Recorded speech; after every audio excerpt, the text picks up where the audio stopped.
Bismillahirrahmanirrahim. Wa asyhadu anna Muhammadan abduhu wa rasuluh. Allahumma salli wa sallim wa barik ala habibina wa nabiyyina Muhammadin wa ala alihi wa ashabihi rasulillahi ajma'in. Amma ba'du, qala Allah ta'ala fi kitabihil karim, a'udzu billahi minasyaitonir rajim, bismillahirrahmanirrahim.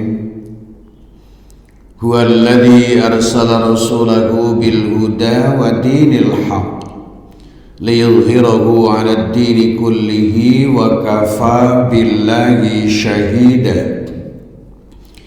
Muhammadur Rasulullah walladzina ma'ahu asyidda'u 'alal kuffar ruhama'u bainahum tarahum ruk'an sujjadan yabtaghuna fadlan minallahi wa ridwana simahum fi wujuhihim min atharis sujud dzalika masaluhum fit taurah. Al-ayah. Shadaqallahul azim.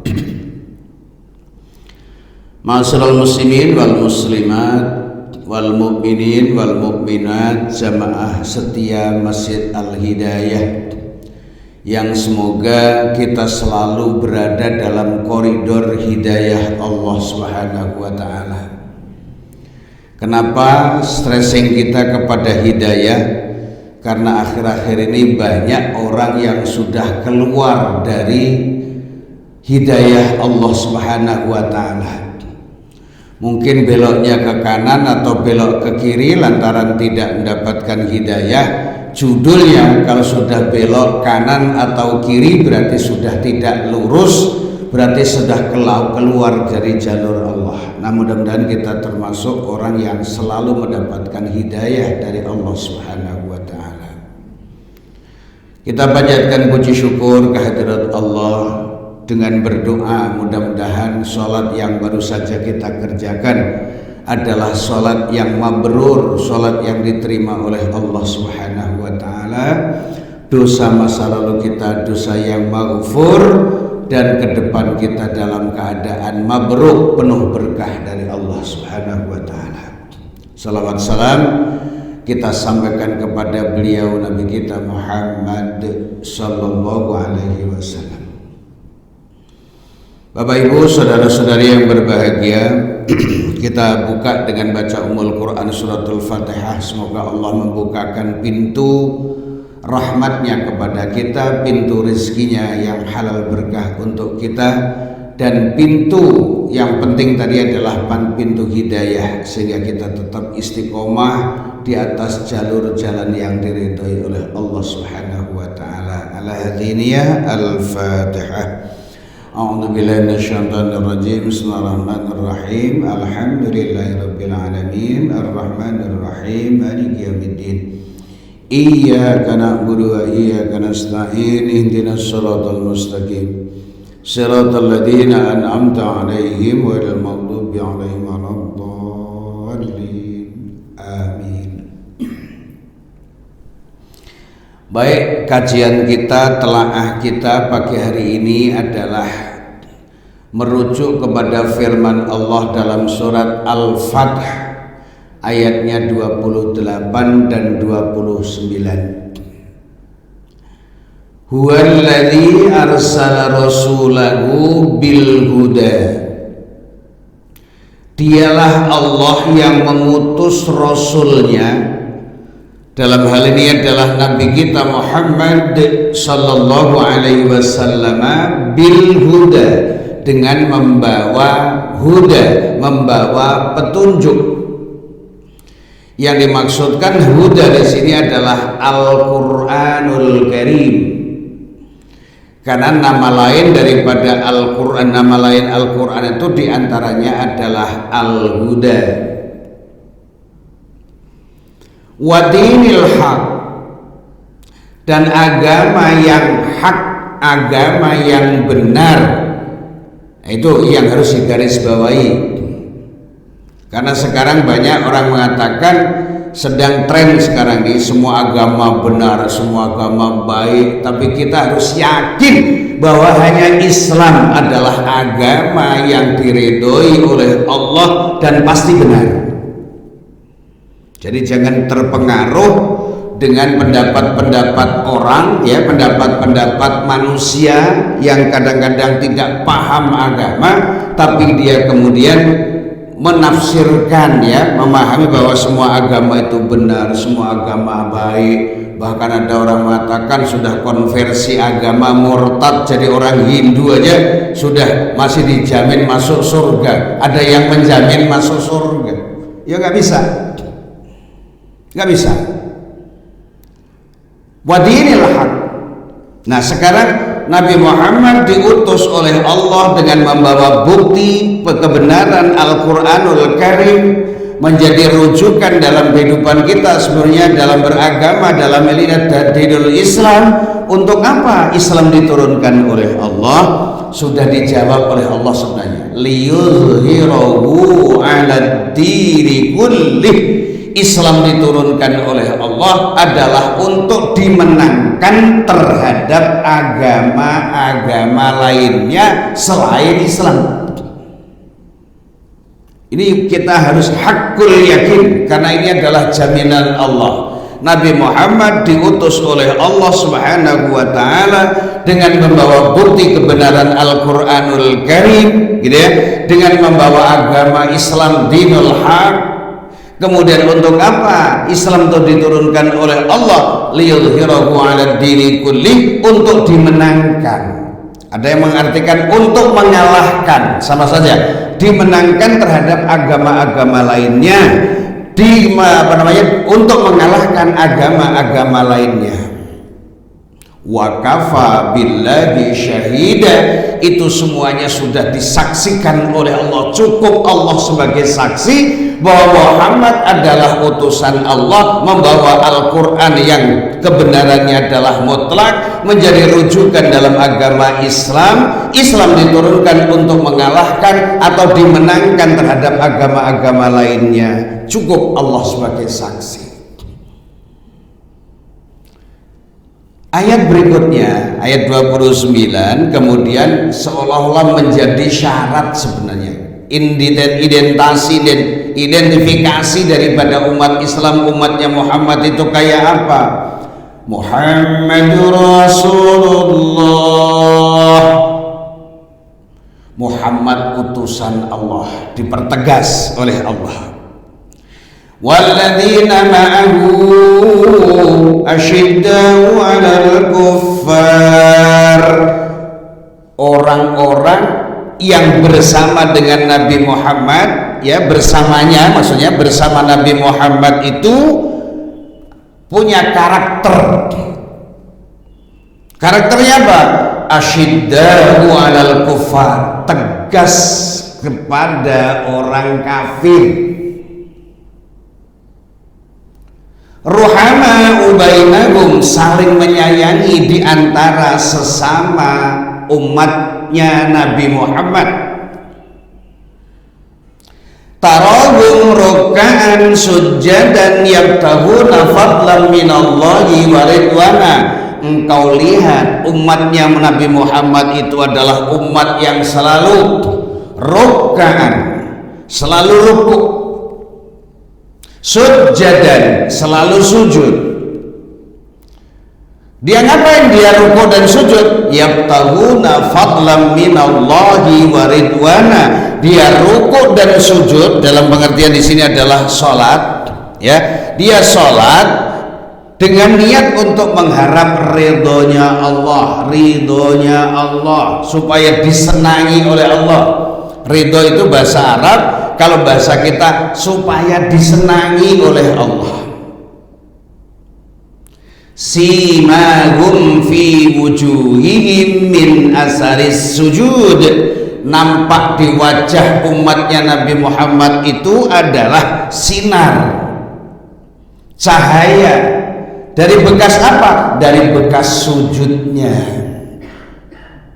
Nah, kita jelaskan satu persatu kalau Islam itu adalah agama Allah, agama yang hak, agama yang benar, ya figur publik figurnya adalah Nabi kita Muhammad sallallahu alaihi wasallam. Nabi Muhammad sallallahu alaihi wasallam semuanya apa yang disampaikan lewat ucapan, lewat perbuatan, lewat keputusan dari sumbernya adalah Al-Qur'an. Islam diturunkan oleh Allah untuk dimenangkan terhadap agama-agama yang lain.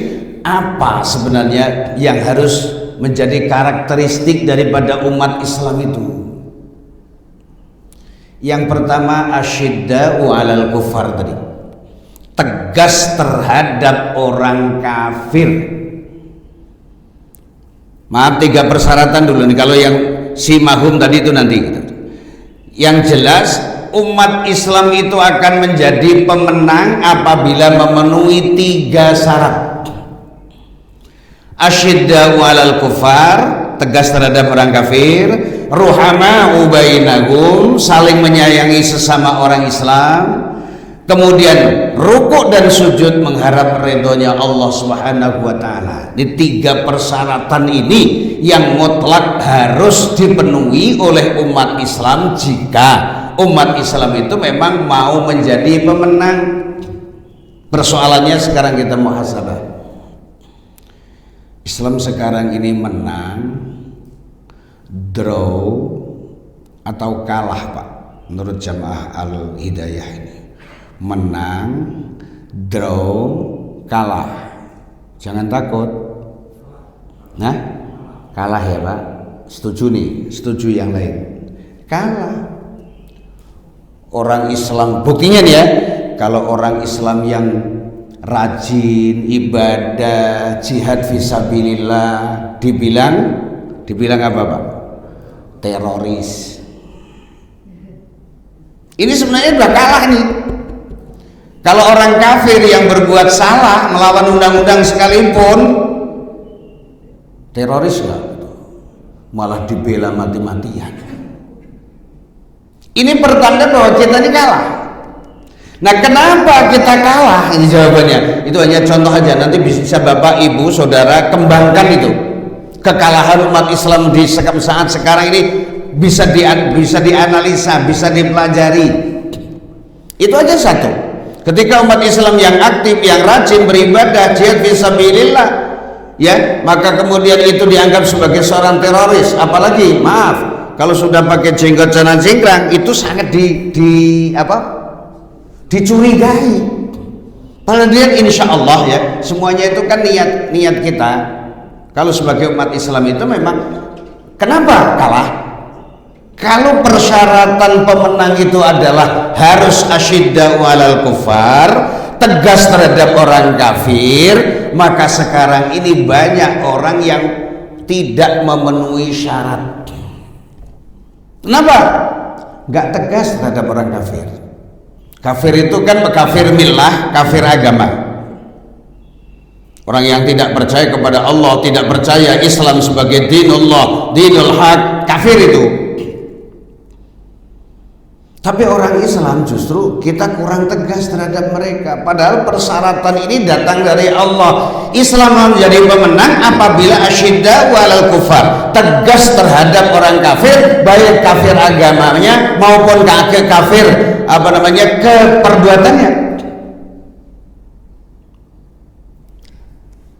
Korupsi itu kira-kira kafir nggak? Apa arti kafir, Pak? Kafir itu kan ingkar, mengingkari Allah kafir, mengingkari aturan-aturan, baik itu aturan Allah maupun aturan manusia, sebenarnya itu kafir. Kalau kafir itu diartikan ingkar, sebenarnya terlalu banyak orang-orang kafir itu. Nah sekarang kembali, asyidda'u 'alal kufar adalah persyaratan utama untuk menjadi pemenang, tapi kemudian sudah terlalu luntur. Buktinya sudah ada yang mengatakan, wallahu a'lam, ini ada yang bilang katanya, yang pernah saya baca, lakum dinukum waliyadin itu sudah tidak perlu diperhatikan lagi. Bagimu agamamu, bagiku agamaku. Sekarang yang ada adalah agamamu ya agamaku, agamaku ya agamamu. Nah ini persyaratan ini sebenarnya sudah hilang, sudah luntur dari kebanyakan umatnya Nabi Muhammad SAW, sehingga akhirnya terjadilah yang disebut dengan toleransi, tapi toleransi kebablasan. Toleransi sudah kebablasan, bukan lakum dinukum waliyadin lagi, bagimu agamaku, bagiku agamamu. Bagiku agamaku, bagimu agamamu, kan gitu, betul Pak? Lakum dinukum waliyadin, bagimu agamamu, bagiku agamaku. Malah sudah diaduk-aduk tidak karuan. Itulah yang disebut dengan muncul sekarang ini, Masya Allah, luar biasa, yang adanya Islam liberal, Islam pluralisme, semua agama benar. Apalagi sekarang ini, kalau memang benar Mendikbud kita itu membuat peraturan-peraturan seperti itu, seolah-olah setengah melegalkan zina bagi para siswa dan mahasiswi. Naudzubillah min dzalik. Itu artinya perbuatan dosa, perbuatan maksiat sudah dilegalkan. Kalau sudah seperti itu ya, ingat tuh dalam Al-Quran surat Al-A'raf ayat 96, walau anna ahlal qura amanu wattaqau la fatahna alaihim barakatim minas samai wal ardh. Kalau saja penduduk suatu negeri itu beriman dan bertakwa, pasti akan dibukakan pintu berkah oleh Allah dari langit dan bumi. Walakin kadzabu, tapi ketika mereka itu sudah mendustakan kebenaran, mendustakan Allah, mendustakan tanda-tanda kebesaran Allah, mendustakan ajaran Islam yang datang dari Allah, ya, kemudian masih banyak lagi yang didustakan. Fa akhadnahum bima kanu yaksibun. Saya azab, aku azab, kata Allah. Allah yang akan menjanji, aku akan azab mereka dengan sebab perbuatan mereka, ya, yang kemudian mengingkari Allah, mengingkari nikmat Allah, mengingkari din Allah. Ya Allah, siapa sebenarnya yang bisa bertahan hidup menjadi presiden, menjadi menteri, menjadi gubernur, menjadi apa sajalah, kalau tidak karena rahmat Allah. Tapi ketika mereka yang diberikan amanah itu kemudian keluar dari jalur hukum Allah Subhanahu wa taala, jalur jalan yang tetap ditetapkan oleh Allah Subhanahu wa taala, maka kemudian pelan tapi pasti Allah akan menunjukkan janjinya, membuktikan janjinya.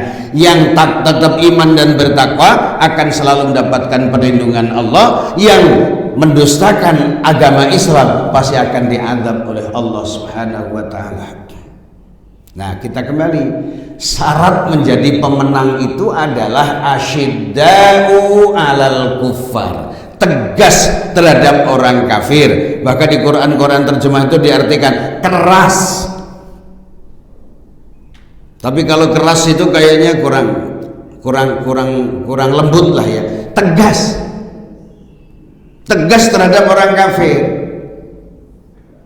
Memang Allah tidak melarang kita kemudian berhubungan dengan orang-orang di non muslim, punya tetangga kiri kanan misalnya atau depan ada yang tidak Islam, kita tetap ada kewajiban kita menghormati dengan tetangga. Tapi kalau sudah masalah akidah, ibadah dan hukum, ini sebenarnya harus tegas. Nah, sekarang ini kan banyak yaitu tadi penyimpangan. Maka saya hanya mengingatkan, walaupun saya merasa sudah sering menyampaikan hadis Rasulullah, di akhir zaman nanti umatku akan terpecah menjadi 73 kelompok, 73 golongan. Yang selamat itu cuma satu, berarti ada 72 kelompok golongan hamba Allah, umatnya Nabi Muhammad, tapi sudah tidak diakui oleh Allah dan tidak diakui sebagai umatnya Nabi Muhammad sallallahu alaihi wasallam. Kenapa? Karena dia sudah menyimpang. Akibat apa? Ketidaktegasan terhadap orang-orang kafir. Sekarang ini kenapa kita menjadi kalah? Jawabannya karena memang tidak tegas. Hukum, ya, akidahnya, ibadahnya, hukumnya itu kayaknya sudah dipermainkan. Yang kedua, ruhama'u bainahum.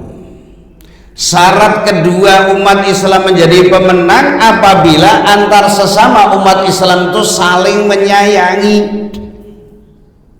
saling menghormati, saling menghargai. Itu sebenarnya.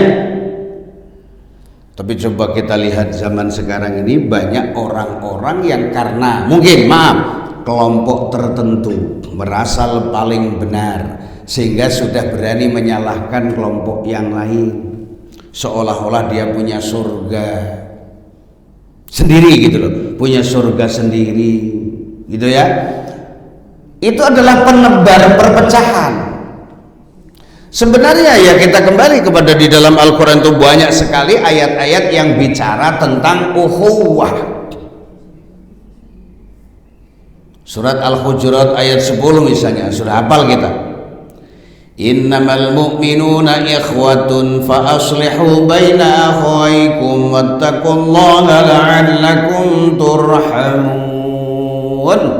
Sesungguhnya orang-orang yang beriman itu adalah bersaudara, maka damailah kalian dengan saudara-saudara kalian, takwalah kepada Allah Subhanahu wa taala, artinya jagalah diri kalian dalam persaudaraan itu, la'allakum turhamun, agar dengan menjalin persaudaraan itu akan mendapatkan rahmat dari Allah, disayang oleh Allah. Kalau ayat ini kita pahami secara mafhum mukhalafah, kalau orang bersatu akan mendapatkan rahmat Allah, kalau dia berpecah belah bahkan menebarkan perpecahan, maka dia akan mendapatkan laknatullah.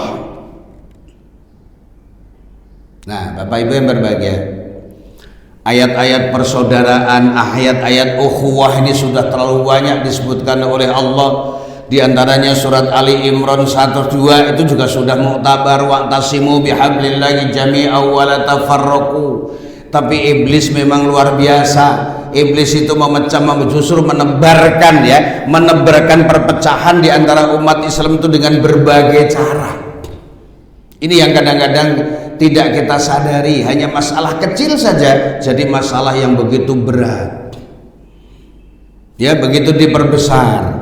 Akhirnya apa? Tidak menjalin ukhuwah hanya karena perbedaan khilafiyah furu'iyah. Khilafiyah furu'iyah itu adalah perbedaan pendapat di cabang-cabang, di ranting-ranting. Dia lupa kalau akarnya tetap Islam, ibadahnya tetap menurut syariat Islam, gitu. Hukumnya tetap berpadu kepada Islam, tapi masalah-masalah yang kecil justru diangkat sebagai satu persoalan yang begitu berat. Saya sebenarnya pernah menyampaikan contoh yang ini sebenarnya analog aja. Kita kadang-kadang sering masalah takwa. Takwa itu sebenarnya buah, Bapak Ibu. Takwa itu buah. Buah itu lazimnya, katakanlah sekarang ada pohon mangga, ya di depan situ ada pohon mangga ya pohon mangga. Mangga itu tidak akan buah kalau akarnya tidak berfungsi dengan baik. Akar ya juga punya ketergantungan. Dia tidak akan pernah menjadi besar ketika batangnya tidak berfungsi. Akar dan batang juga tidak akan berfungsi dengan baik apabila dahan-dahannya itu kemudian juga tidak berfungsi. Dahan tidak berfungsi dengan baik kalau tidak disambung oleh ranting-ranting, dan pohon itu tidak akan berbuah tanpa kerjasama antara akar, batang, dahan, dan ranting. Maka buah mangga itu adanya di ranting. Maksudnya apa?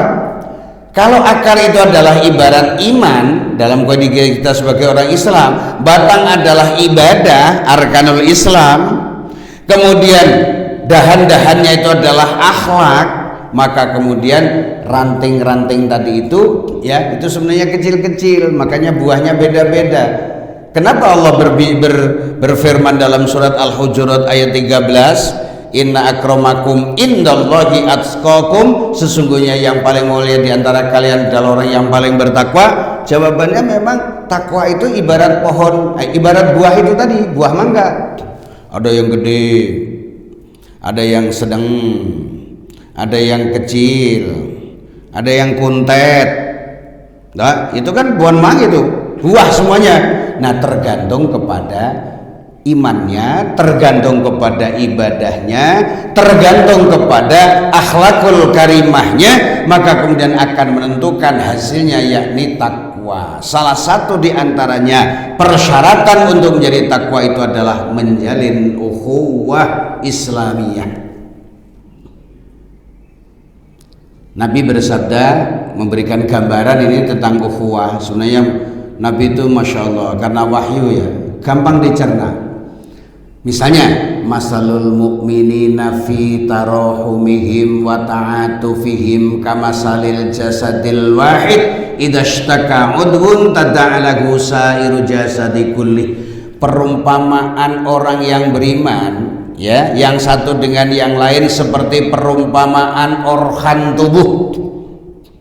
Organ tubuh kita.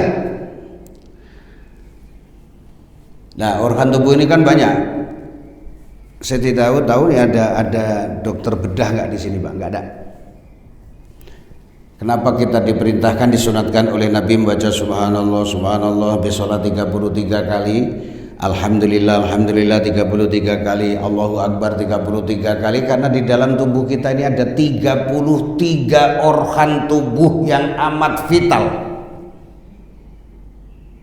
Nanti kalau ada dokter, atau mungkin bisa sekarang kan zaman browsing, 33 itu sudah disabdakan Nabi hampir 15 abad yang lalu. Kalau sekarang diselidiki oleh para dokter, sudah abad yang ke-15 dari Nabi Muhammad 15 Hijriah ini.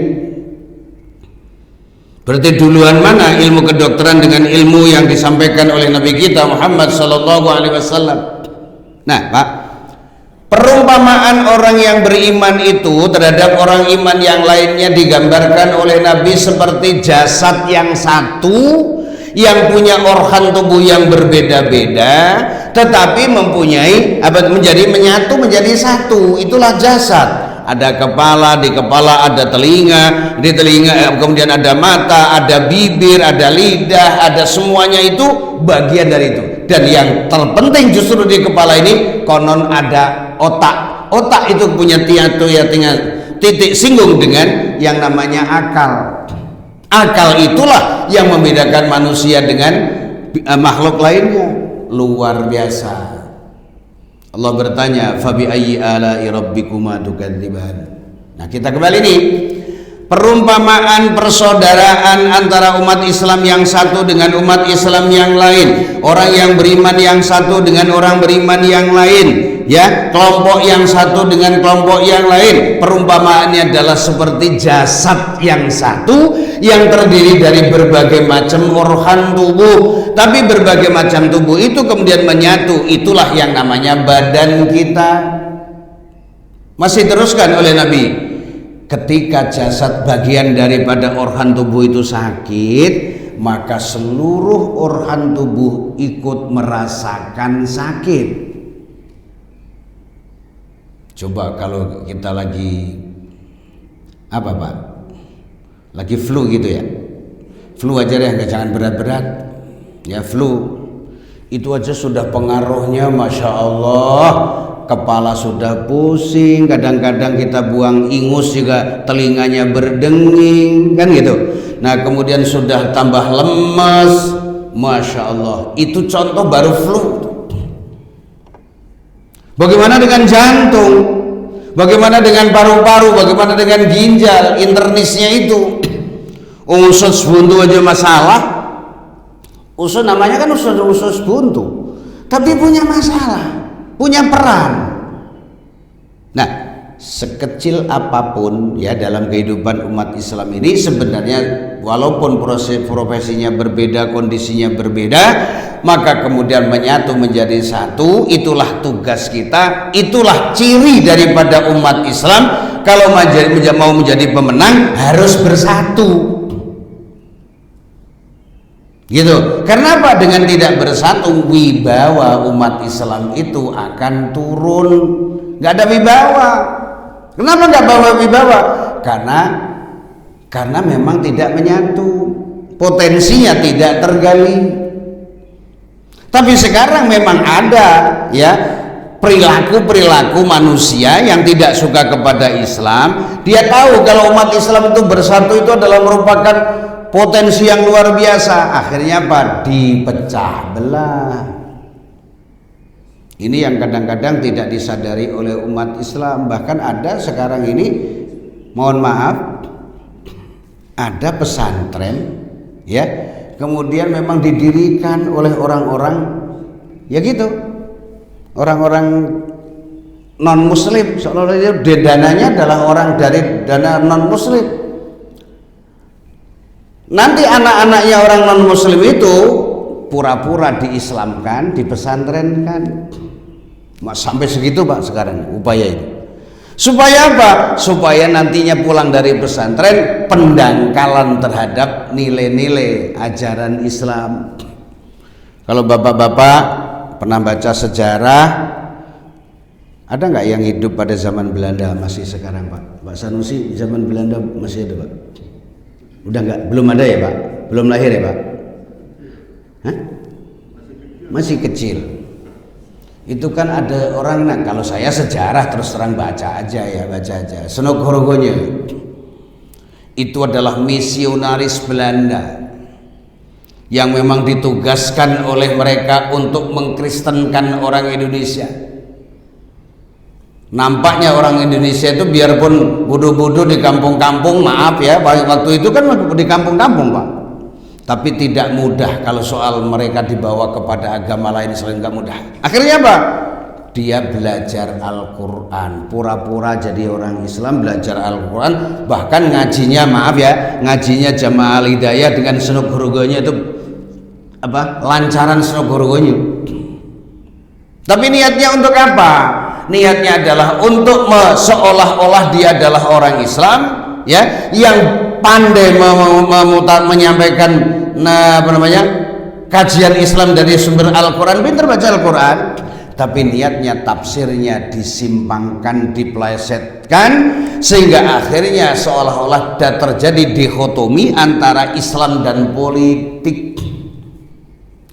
Islam itu ya sholat, Islam itu ya puasa. Kalau sudah politik, kata mereka nih, kalau ada urusan politik bukan urusannya rakyat Islam. Terjadi pemisahan antara Islam sebagai agama yang utuh dengan politik yang sebenarnya bagian daripada agama.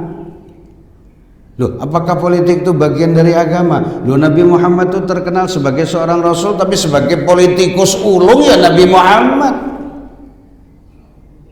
Ceritanya panjang kalau kita mau diceritakan tentang sejarah itu.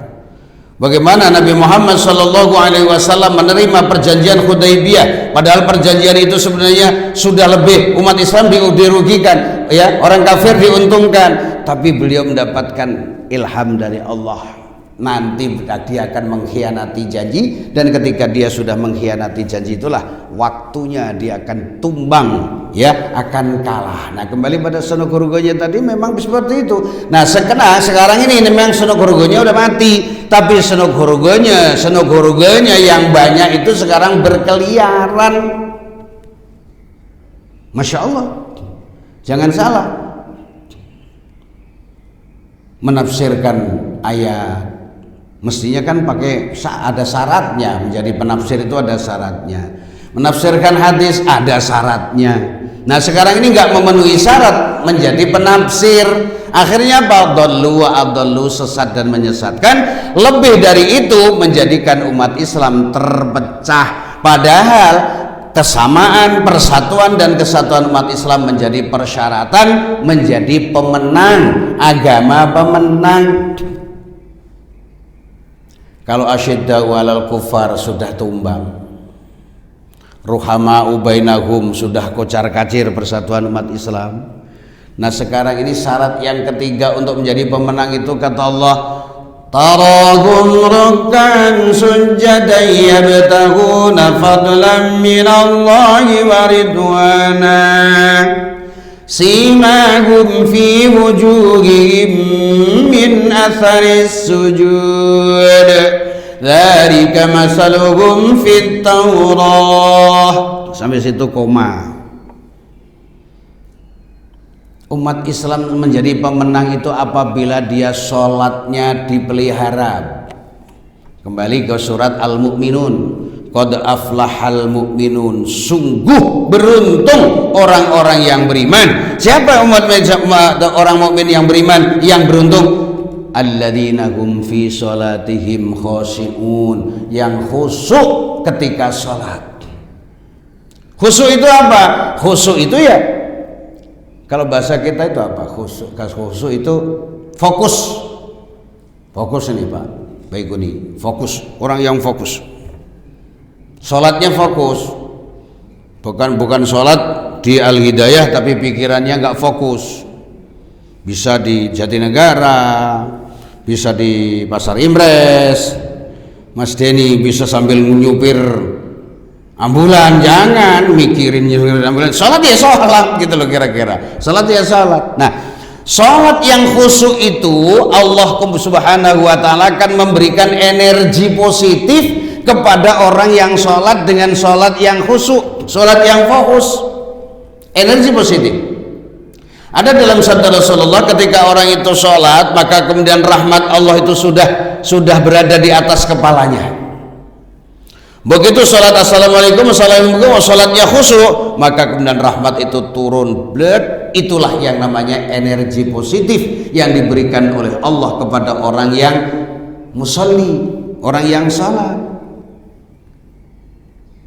Makanya dalam surat Al-Ma'un kan ada itu, siapa pendusta agama gitu ya, dia sholat tapi sahun, sholat tapi lalai.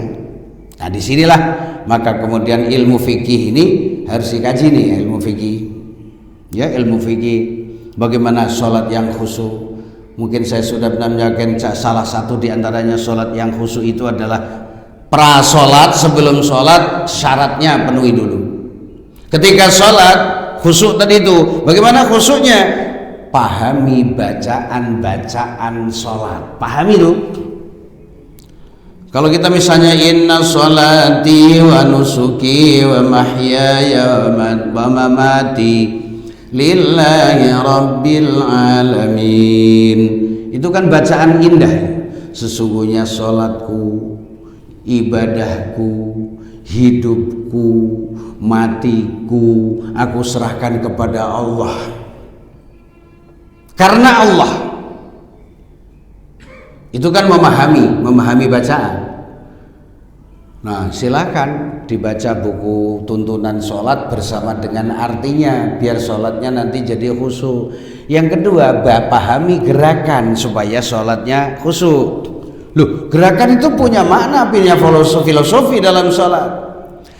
Angkat tangan ini hukumnya sunat. Allahu Akbar ini angkat tangannya ini hukumnya sunat.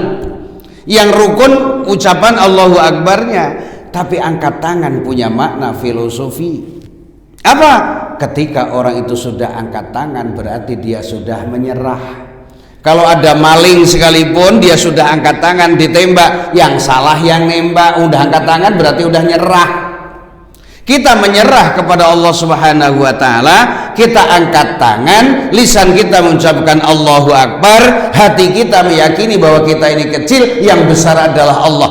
Dalam takbiratul ihram aja Pak, itu sudah makna yang luar biasa tergantung di dalam filosofi sholat dalam gerakan.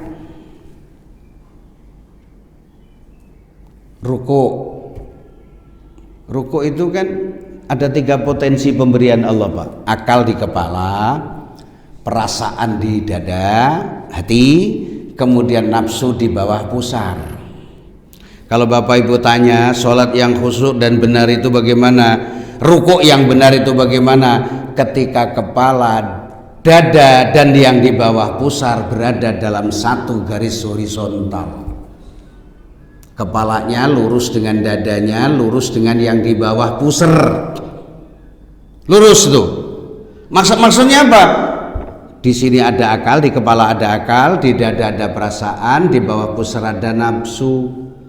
Harus seimbang. Kan itu filosofinya salat. Nah, salat yang khusyuk itu memang susah, Pak. Apa Ustadz bisa salat dengan khusyuk? Enggak jaminan. Saya pernah cerita mungkin Ali bin Abi Thalib, ya, suatu ketika Rasulullah berada di tengah-tengah para sahabatnya, ada Abu Bakar, ada Umar, ada Utsman, ada Ali dan lain sebagainya. Kemudian Rasulullah bilang begini, siapa di antara kalian yang bisa sholat khusyuk mulai dari Allahu Akbar sampai Assalamualaikum, nanti saya kasih hadiah jubahku. Itu kata Rasulullah. Sahabat diam semua karena memang sholat khusyuk itu gak gampang. Ali bin Abi Thalib unjuk jari, ya Rasul, saya akan sholat mulai dari takbiratul ihram, Pak, sampai tahiyat akhir ini, sujud terakhir. Menurut riwayat itu sujud terakhir masih khusyuk, tapi begitu mau bangkit dari sujud yang terakhir, hatinya berubah. Sebentar lagi saya mendapat hadiah jubah. Itu, Pak, berarti dia udah nggak khusyuk. Nah, Ali bin Abi Thalib jujur, Assalamualaikum ya Rasul, saya tidak pantas mendapatkan hadiah jubahmu ya Rasul. Lah kenapa? Sebenarnya saya tadi sholat khusyuk sampai sujud terakhir, tapi begitu bangun dari sujud yang terakhir itu, hati saya sudah berubah. Sebentar lagi saya akan menerima hadiah jubah darimu ya Rasul. Berarti nggak khusyuk. Lu Ali bin Abi Thalib aja nggak khusyuk, bagaimana jamaah al-hidayah ya, Pak? Tapi usahakan khusyuk itu minimal tadi tuh, Wallahu Akbar, satukan jiwa dan raga, ya, untuk menyerah kepada Allah Subhanahu wa taala. Syukur nanti doa iftitahnya dihayati juga. Ya, yang biasa pakai Allahumma ba'id silahkan baca, nggak ada masalah. Tapi hayati, gitu loh. Yang membaca wajah tu wajhil silahkan, tapi hayati maknanya. Apalagi Fatihah. Fatihah itu kan sudah 17 kali sehari semalam. Tapi pernah nggak kita menghayati pada waktu baca suratul Fatihah dalam sholat? Pengertiannya adalah kesadaran. Nah, kita kembali nih, Pak, karena waktunya udah 5:30 hampir. Jadi kita kembali bahwa persyarat Islam diturunkan oleh Allah dengan dalil, dengan dibawa oleh Nabi Muhammad Shallallahu Alaihi Wasallam. Buktinya Nabi Muhammad itu Rasul karena dia adalah tidak pernah belajar membaca dan menulis, tapi kemudian membacakan ayat-ayat Al-Quran. Itu adalah bukti kebenaran yang datang dari Allah. Islam adalah agama satu-satunya yang diridhoi oleh Allah, yang benar. Jangan ikut latah gitu. Semua agama benar, semua agama baik, semua orang bisa masuk surga. Gampang amat. Allah akan menegakkan keadilan dan dimenangkan terhadap agama yang lain. Kita tadi sepakat Islam sekarang ini tidak menang, tidak draw, dalam posisi kalah. Kenapa kalah? Jawabannya dalam surat Al-Fatah ayat 29 tadi. Luntur ketegasannya terhadap orang kafir. Satu, umat Islam kemudian mudah diprovokasi untuk bertafarruq, ya, berpecah belah. Padahal ya dalam Al-Quran surah Al-Fatah 29 tadi syaratnya jadi pemenang itu apa? Ruhama'u bainahum, saling menyayangi, saling menghargai pendapat yang berbeda. Jangan memvonis, ya, yang tidak seakidah dengan, yang tidak sepaham dengan kita, tapi masalahnya masalah khilafiyah furu'iyah, cabang ranting-ranting tadi. Kemudian dia mengklaim saya masuk surga, Anda masuk neraka. Loh, jangan, surga dan neraka itu milik Allah. Pahala dan dosa sekarang aja nih, Pak. Ini yang kita tahu. Coba, Nabi hanya bilang sholat sunat qobliyah subuh lebih aku cintai daripada dunia dan seisinya. Coba renungkan, dunia seisinya itu berapa harganya? Kapling Pondok Bambu aja sekapling berapa Pak sekarang? Ke tanahnya Pak, sekapling. Kira berapa kira-kira itu? Kalau kapling yang 90 yang umum lah, kapling 90 itu harganya berapa sekarang Pak Sanusi? M-man kali ya? 7,5? 1,5 M sekapling ini. Nah kata Rasulullah, aku sholat 2 rakaat sebelum subuh, qabliyah subuh itu yang dilazim sebenarnya sholat fajar Pak, itu namanya sholat fajar. Sholat fajar itu ya qabliyah subuh itu ya, itu lebih aku cintai daripada di dunia dan seisinya. Dan sekapling aja 1,5 miliar 90 meter. Nah, terus dunia ini sebenarnya berapa? Itu hanya Allah memberikan gambaran bahwa pahala sholat qabliyah subuh itu sangat banyak, sangat dicintai oleh Allah. Itu baru qabliyahnya loh, belum sholat subuhnya dilakukan dengan jamaah. Masya Allah. Tapi kan kita begitu pulang nanti kan nggak tahu kita pahala kita seberapa. Loh, kalau pahala itu kemudian ditakar, dihitung, pulang dari masjid nggak kuat gendong kita, jadi serahkan pada Allah, itu pahala. Dosa juga begitu, urusan Allah. Maka surga ya urusan Allah, neraka urusan Allah. Laksanakan yang ditunjukkan oleh Allah melalui Al-Quran dan As-Sunnah, ya, melalui belajar dan sebagainya. Jangan merasa mengklaim diri sendirinya lebih baik daripada yang lain. Belum tentu loh, belum tentu. Ya, mungkin pernah Bapak Ibu mendengar bahwa Rasulullah pernah mencium tangannya kuli bangunan, maaf, kuli bangunan Pak, dicium tangannya. Kenapa? Ternyata kuli bangunan itu orangnya rajin kerja dan rajin ibadat. Walaupun badannya keringatnya nggak karuan gitu, Nabi mencium. Loh, sahabat yang lain bertanya, kenapa Rasulullah sampai mencium? Bukannya dia harus mencium Rasulullah? Tidak, saya melihat jiwanya orang ini luar biasa. Karena selain dia kerja keras, dia juga rajin ibadah, tidak pernah melupakan sholatnya. Bapak, Ibu, jadi ini persyaratan. Nah, kata kuncinya ini, dzalika masaluhum fit Taurah. Umatnya Nabi Muhammad yang berkarakter tegas terhadap orang kafir, saling menyayangi terhadap sesama, rukaan sujadan yabtaguna fadlan minallah, rajin salatnya khusyuk. Nanti di akhirat nanti ya, ada sebagian juga ya, si magum biwujuhi minasal sujud. Di dunia ini sebenarnya wajahnya orang yang sujud itu sudah beda dengan wajahnya orang yang tidak pernah sujud. Biarpun kulitnya hitam, tapi kalau rajin sujud, insya Allah di mata Allah bercahaya. Di akhirat sebagai tanda mana yang umat Islam yang benar, umat Muhammad yang benar, itu adalah dari cahaya sujud. Makanya kalau sujud lamaan dikit, jangan kayak ayam matok jagung. Kan ada orang sholat sujudnya kayak ayam matok jagung, tul. Bocah macam apa ini? Ya, kalau bisa tuh sujud itu, ya Allah, itu adalah waktu paling dekat antara hamba dan Allah, Allah dan hambanya. Tidak boleh, tidak ada yang lebih dekat daripada pada waktu sujud. Rasakan bahwa pada waktu sujud itu kita sedang dekat dengan Allah, Allah dekat dengan kita. Ya, dzalika masaluhum fit Taurah. Semuanya yang disebutkan oleh Allah yang di dalam Muhammad Rasulullah dan sampai dengan simahum fi wujuhihim min asari sujud, itu sudah pernah diceritakan oleh Allah, diturunkan oleh Allah dalam kitab Taurat kepada Nabi Musa alaihi salam.